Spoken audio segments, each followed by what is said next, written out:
I recently came across a fascinating statistic that underscores just how crucial our environment and associations are to our success. A study spanning 58,000 hours across 11 companies found that simply sitting within 25 feet of a top performer can increase your performance by 15%. You don't become smarter, work harder, or change anything about yourself, yet you're suddenly 15% more productive. But here's the flip side. If you sit within 25 feet of a poor performer, your performance can drop by as much as 30%.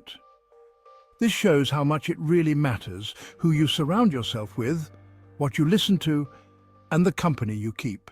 If you're working in a place where people aren't motivated, aren't striving for growth, or aren't giving their best, you're not only frustrated and underpaid, but also underperforming compared to your potential. Conversely, being surrounded by high achievers makes you better than you ever thought possible. Choose your environment wisely, because it's shaping you more than you know. Subscribe to this channel for more insights on personal and financial growth.